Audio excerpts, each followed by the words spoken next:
las economías mundiales. Nosotros le damos, por lo tanto, la materia prima para que se entrene la máquina de inteligencia artificial de Google, que como ustedes ven constantemente, pues es tan tremendamente eficaz. En todo caso, esa idea de que todo es gratis termina evidentemente también permeando a los medios de comunicación. Bueno, si todo es gratis, ¿por qué los medios de comunicación no pueden ser gratis? Bueno, el resultado es que muchos medios de comunicación están obligados a ofrecer un producto que cuesta y que cuesta mucho dinero, un producto cuya elaboración requiere mucha profesionalización y muchos costes, se ven obligados a ofrecerlo gratuitamente y por lo tanto entramos en un proceso brutal en el que los medios empiezan a recibir muchísimos menos ingresos por la vía de la publicidad, pero además empiezan a recibir muchísimos menos ingresos por la vía de la venta y suscripción, porque se tiende a imponer el modelo del todo gratis que impera en el sistema de Internet. Esto afecta enormemente a la credibilidad de los medios y al mismo tiempo está siendo atacada por todos los frentes, ¿no? Este señor, que por fortuna ya no está en la Casa Blanca, se ha hartado de decirlo los últimos 5 años. And just remember, what you're seeing and what you're reading is not what's happening. Acuérdense, dice Donald Trump, eso que ustedes leen y eso que ustedes ven no es lo que ocurre. Es la permanente crítica de lo que Trump ha llamado, sigue llamando, ¿no? The fake news media. Los medios de las noticias falsas, diciendo permanentemente los medios están engañando a los ciudadanos. Y esto lo hemos visto por todas partes. Fíjense, esto en España hace unos meses, una manifestación negacionista de la pandemia. Y fíjense lo que gritan, ¿no? Pero que hablan de manipulación en los medios y han increpado reiteradamente a la prensa. ¡Terroristas! ¡Terroristas!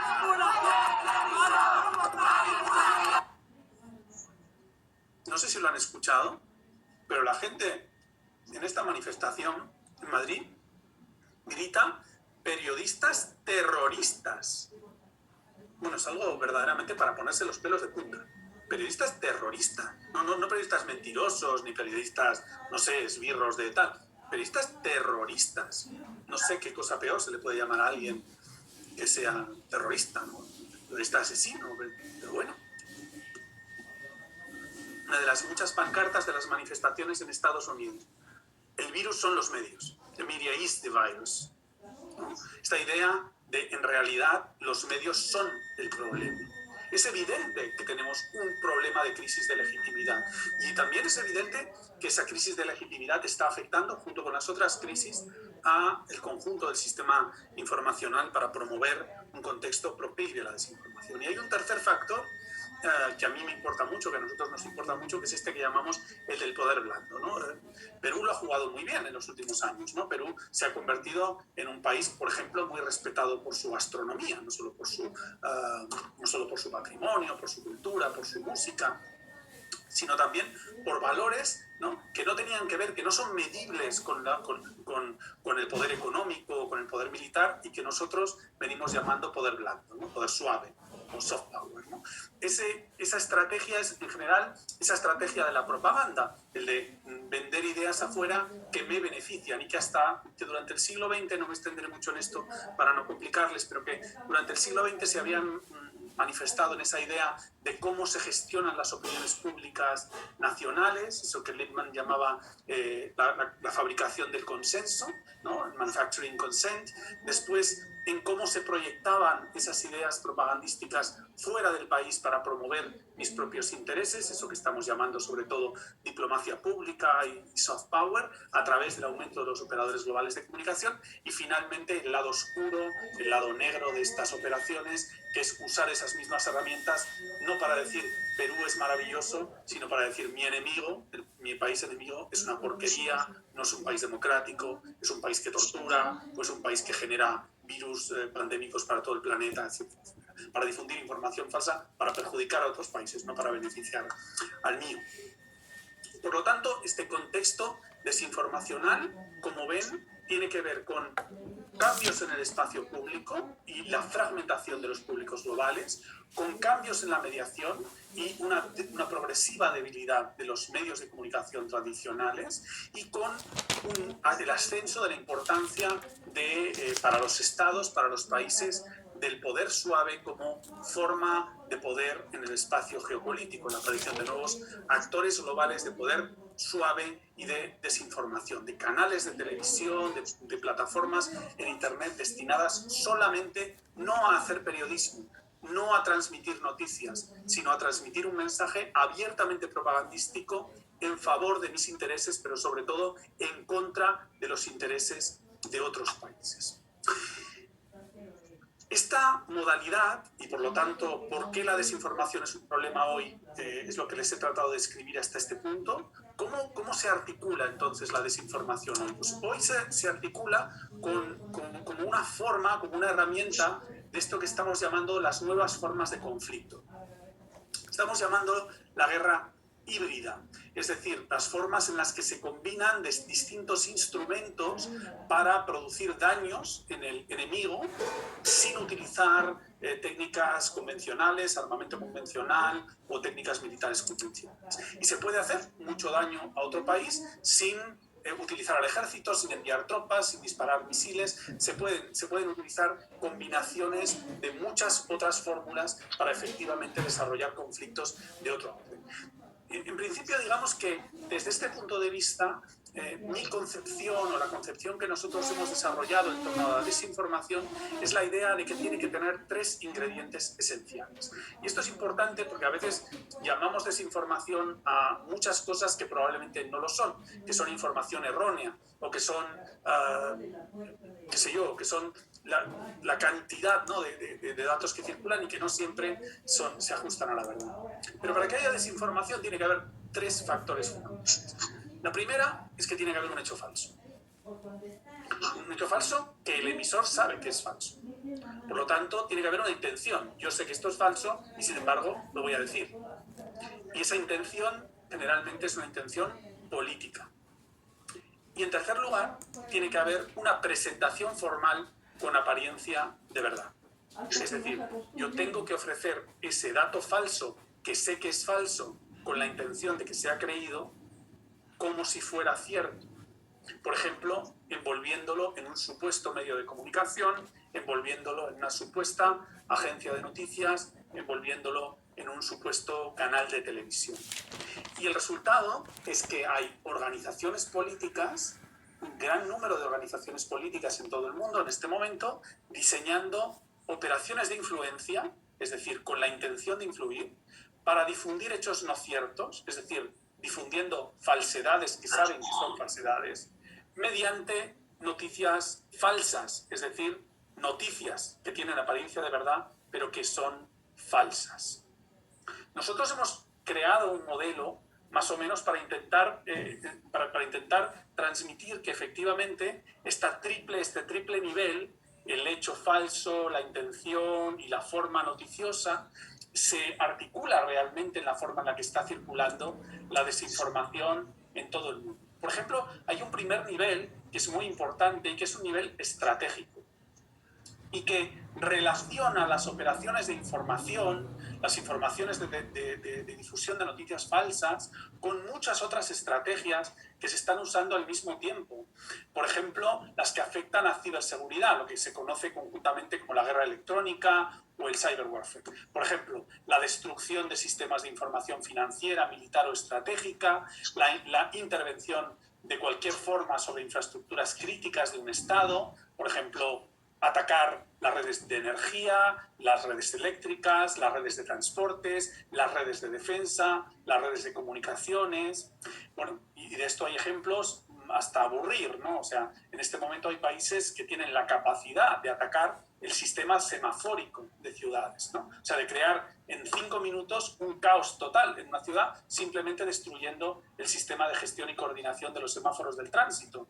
Es decir, hay muchísimas maneras de actuar de esta manera utilizando las redes digitales en estas formas que combinan los ataques electrónicos con la desinformación. El hackeo de sistemas de cómputo, por ejemplo, que es probablemente el que más nos preocupa a todos, la capacidad de que da igual lo que vote la gente, yo hackeo el ordenador donde se están contando los votos y puedo cambiar el resultado de una elección. Los ejemplos que tenemos en esto son verdaderamente muy preocupantes y yo creo que desde luego alejan por el momento la perspectiva del voto electrónico bastante en el tiempo, porque si es fácil hackear el servidor, ya ni les cuento lo fácil que es hackear los kioscos electorales de voto, ¿no?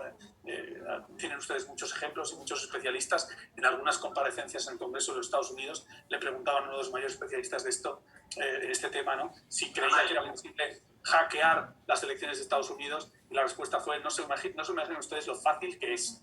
En fin, y esto en el Congreso de los Estados Unidos es una locura, ¿no? Y luego, evidentemente, también el robo de información confidencial con repercusiones políticas y estratégicas. Hay un segundo nivel en el que todas esas operaciones estratégicas se convierten ya en ¿qué obtengo con eso? Con esas operaciones, pues en muchos casos obtengo información, robo información personal y puedo hacer filtración de datos, puedo entender qué está ocurriendo y por lo tanto producir noticias falsas destinadas a las redes, o puedo crear realmente, como existen, verdaderas fábricas donde hay personas, no periodistas precisamente, personas que se dedican exclusivamente a producir estas noticias falsas, ¿no?, estas factorías de troles. ¿Y qué hago con toda esa información que he recogido o que he producido? Bueno, pues me lo llevo a las redes sociales. Perdón, estoy escuchando personas hablando. Yo les pediría, si es posible, que cierren sus micrófonos.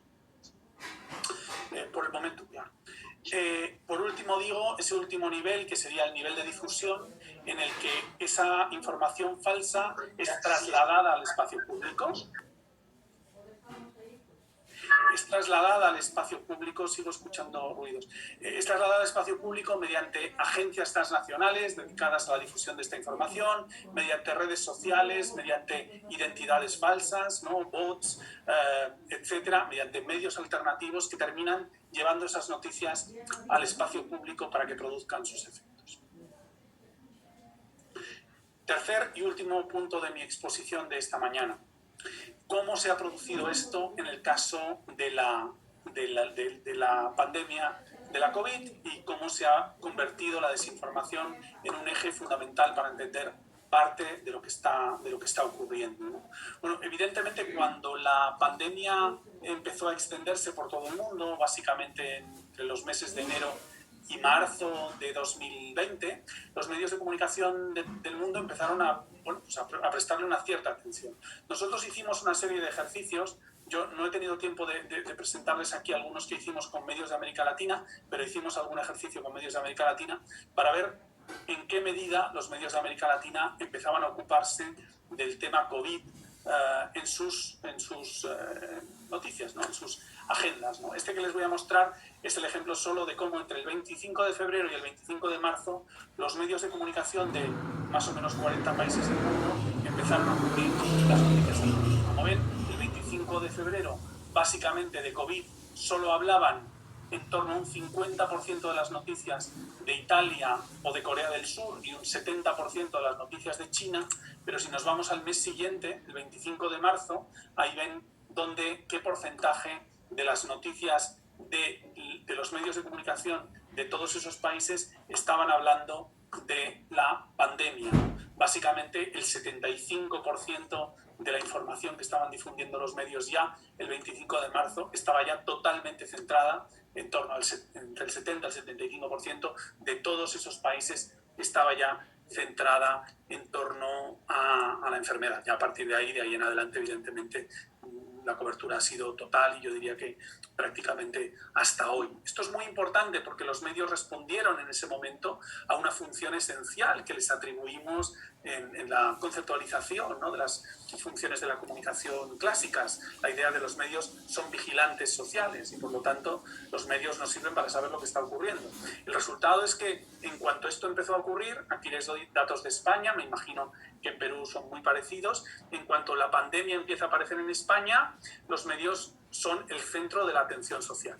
El 15 de marzo de 2020, por ejemplo, se batió el récord histórico de toda la historia de horas de consumo de televisión en España. 15 de marzo de 2020, cuando comienza el confinamiento domiciliario en España, los españoles vemos más televisión que jamás en la historia. En abril batimos el récord de consumo mensual medio de televisión, batimos el récord de consumo de noticias televisivas, batimos el récord histórico de consumo de Internet. Es decir, la pandemia inevitablemente y la sensación de inseguridad, de ansiedad, de incertidumbre ha producido una búsqueda de información, como es perfectamente normal. Y esa búsqueda de información se ha producido tanto en los medios tradicionales como en las nuevas redes. Y esto ha permitido la emergencia en todos esos espacios de muchas noticias falsas. Muchas noticias falsas creadas desde todo tipo de espacios, ¿no? Estas son algunas de las más comunes que han circulado en España, ¿no? Pero que también, estoy seguro, han circulado en Perú. El virus se fabricó en un laboratorio militar chino. Bueno, esto es falso. Y si no es falso, desde luego no es cierto. No existe ninguna prueba respecto a que esto sea cierto. El virus es un arma biológica fabricada por Estados Unidos, solo que fue transportada por la inteligencia estadounidense a China durante los Juegos Militares que se celebraron en China, en Wuhan, en octubre de 2019, y así, pues Estados Unidos conseguiría acabar con los enemigos de su país, destruir a la Unión Europea e instalar el New World Order, del que hablan todos los conspiracionistas. Bueno, esto es absolutamente falso, pero ha aparecido, como lo habrán visto ustedes, en muchísimos lugares, ha aparecido en medios de comunicación. Uno de los actores fundamentales de toda esta historia es Bill Gates, porque lo que pretende la fundación que él preside con su esposa Melinda, es fabricar una pandemia global, extender un virus, reducir la población del planeta o incluso en algunos casos, imagínense qué barbaridad, qué nivel de estupidez, implantar nanobots controlados por las redes celulares 5G. Bueno, este tipo de tonterías han circulado durante meses en las redes sociales y en los medios de comunicación, como otras noticias que decían que en realidad cuando te metían el palito para hacerte la PCR en la nariz te estaban inoculando el virus, o como otras que decían pues, que determinadas redes de cooperación pues, no estaban funcionando, etcétera, etcétera.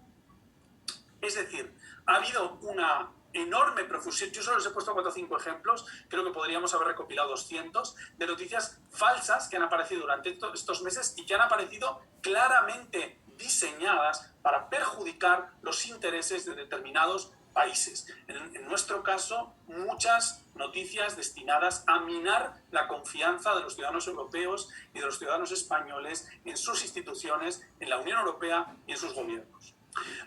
En el caso de Rusia y de China, buena parte de esa estrategia desinformacional durante este último año se ha destinado sobre todo a desviar cualquier responsabilidad por el estallido de la pandemia y a subrayar que China es un país que está colaborando con todo el mundo y que por supuesto no es en absoluto responsable de esto, ¿no? Y bueno, pese a que, pues por ejemplo, como saben, ¿no? Sistemáticamente el expresidente Trump se refería a la COVID como la gripe china, como Chinese flu, y de hecho la Casa Blanca llegó a llamarla Kung Flu, haciendo un desafortunadísimo juego de palabras.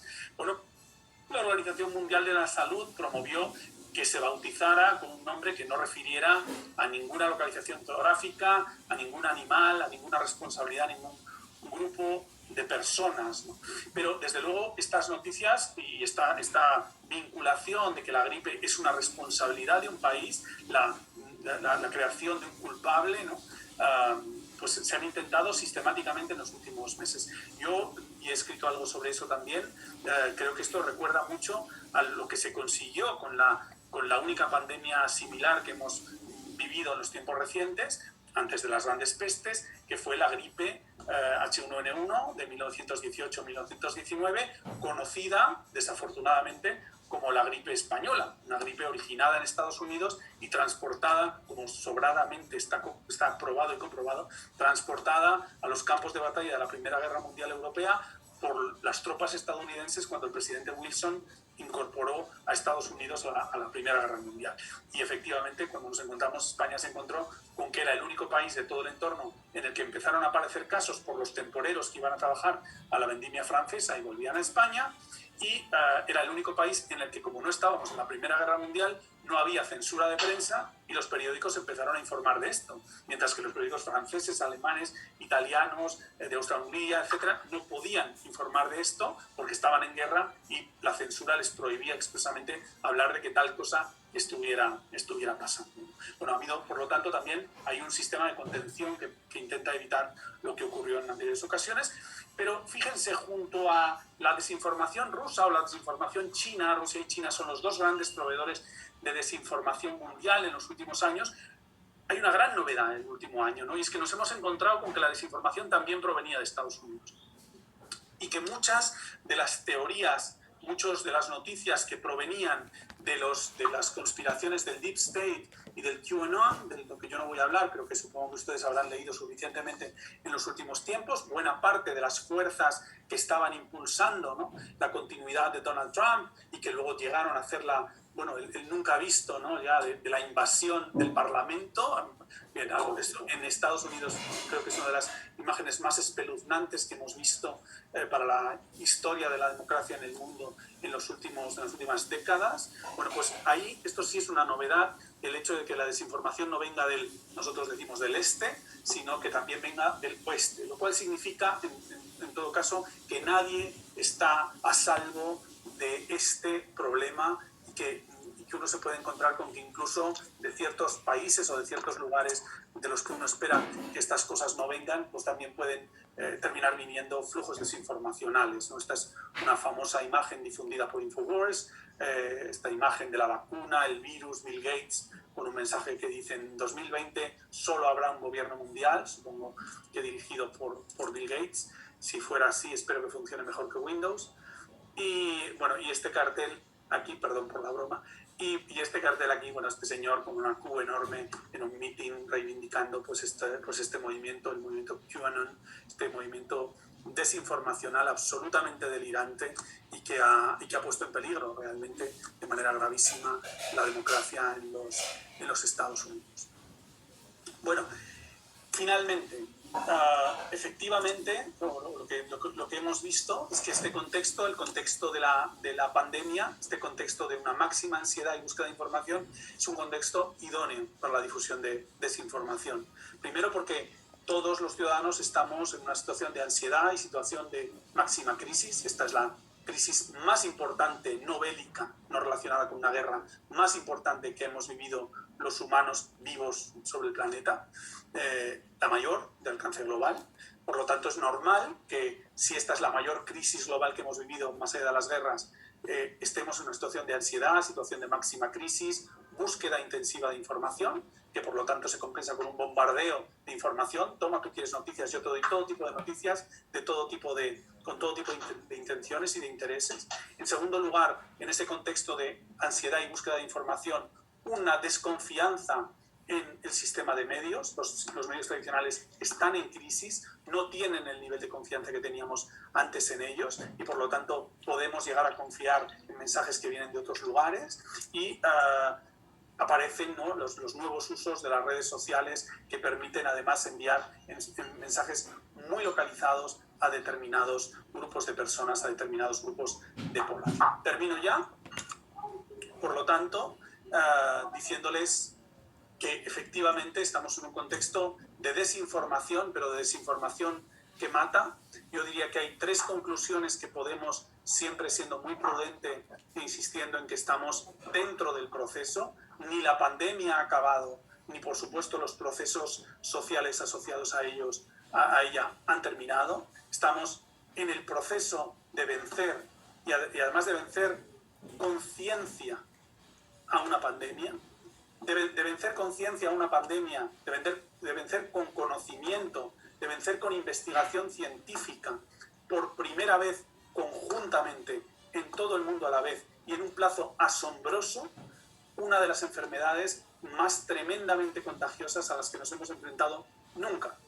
Esa es una gran noticia. Estamos venciendo a la pandemia, pero todavía estamos en la lucha. Por lo tanto, las conclusiones que podamos obtener de cualquier tipo, seguro las que tienen que ver con la dimensión médica, pero en mi caso las que tienen que ver con la dimensión social o política o comunicacional, son conclusiones provisionales. Aún así, les adelanto 3 notas. Primero, cuando en un futuro tengamos que pensar en este proceso que estamos viviendo, desde luego la dimensión informacional, desinformacional, va a ser esencial para comprender tanto la evolución social como las consecuencias políticas y geopolíticas de esta crisis sanitaria global que estamos viviendo.